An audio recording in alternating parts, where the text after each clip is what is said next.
Welcome to my channel. Today I'm going to be talking about the book The Girl on the Train by Paula Hawkins, and I'm going to do that while also making sweet potato hummus. So let's go ahead and get started. So before we get started talking about The Girl on the Train, I'm going to share the ingredients with you that I'll be using so you can recreate this dish at home. We have about 3/4 of a cup of cooked white beans, about 3/4 of a cup of roasted sweet potato that was just roasted with salt, pepper, and olive oil. I have about a tablespoon of olive oil, half a cup of tahini. We have some curry powder, salt, garlic, and a lemon.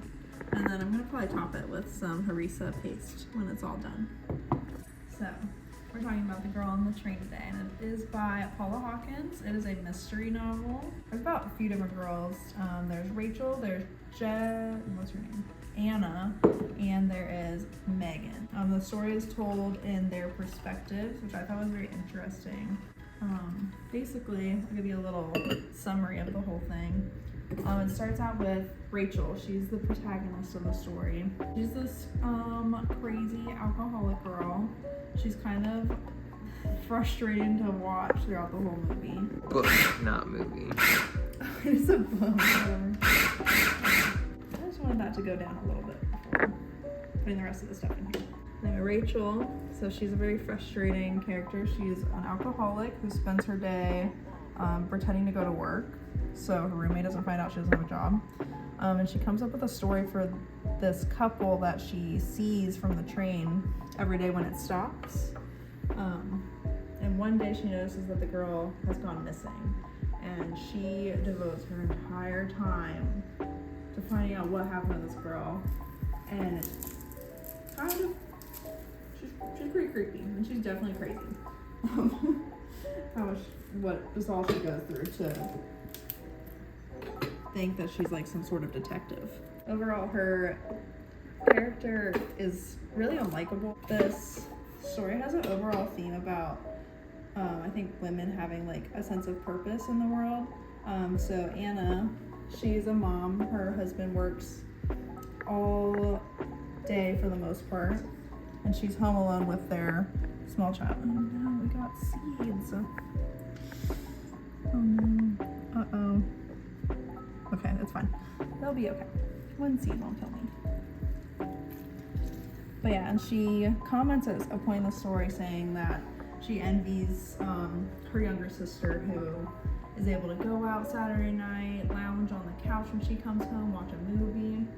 And even though she like loves her daughter so much, she still doesn't have like a full sense of like purpose. And she just feels like she's stuck at home waiting for her husband Tom to come home from work every day.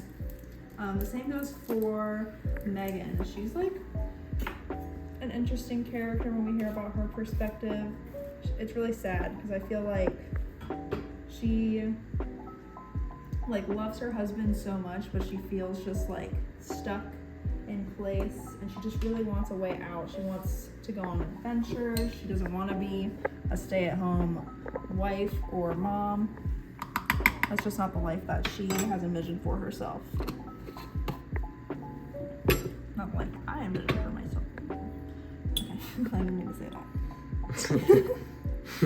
What was I doing? I put some curry powder in here. We're gonna put some salt in here because I did not put any salt in the beans when I made them. I'm gonna pour in the olive oil, and I'm gonna stop talking for a minute because it's gonna get a little loud.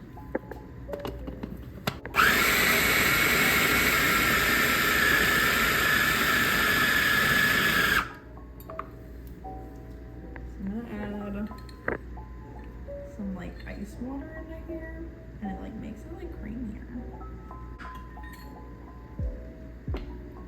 One more.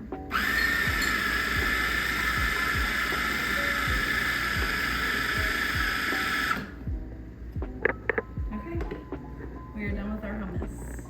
I'm going to toast up some bread, and then I'll meet you at my dining table to taste test and give a little more of a conclusion and a rating for the book.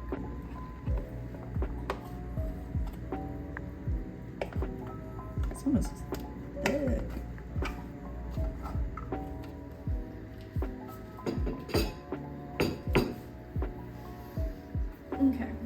we have our sweet potato hummus.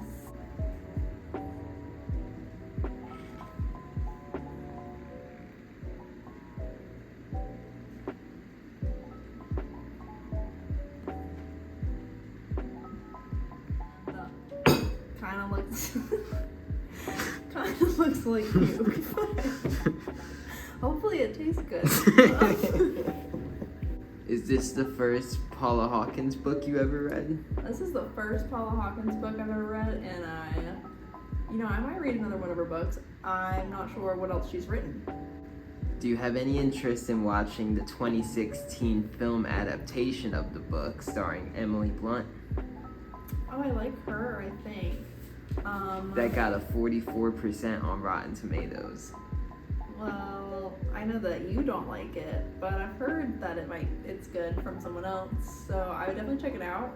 I like watching movie adaptations of books to see how it compares, even though it's usually not as good. So I'm going into it with low expectations when I do watch it. Have you ever been a girl on a train? I have been on a train before. I was like 10. I was in like North Carolina, like in the mountains, one of those like touristy train rides. Was it as thrilling as this book?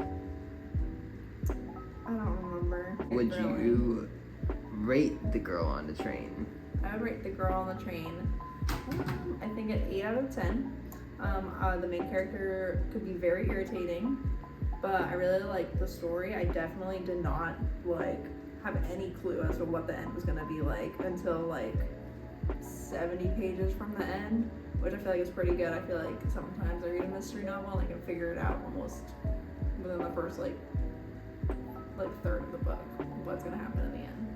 So I was really surprised, and you will be too. It's a very easy read. I read it in about like a week. I probably would have read it sooner if I had had more time, but I think anyone could enjoy this book or this style of book. And we're gonna rate this. I'll show it to you guys. It's not very pretty. Ew. Here it goes. Here it goes.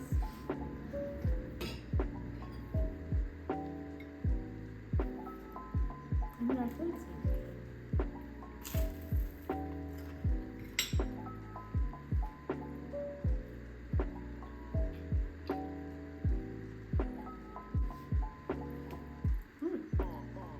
this is pretty good. Doesn't look good, but it tastes so amazing. I feel like it needs the harissa paste though, because otherwise the texture is like very like thick, and it needs something a little like thinner to go with it. Maybe thin it out a bit. I probably should have planned the recipe a little bit better, but I kind of just threw everything into the food processor. I would rate this a 7 out of 10. Needs more salt, needs more lemon juice, and I would add a little more curry powder. But other than that, it's pretty good.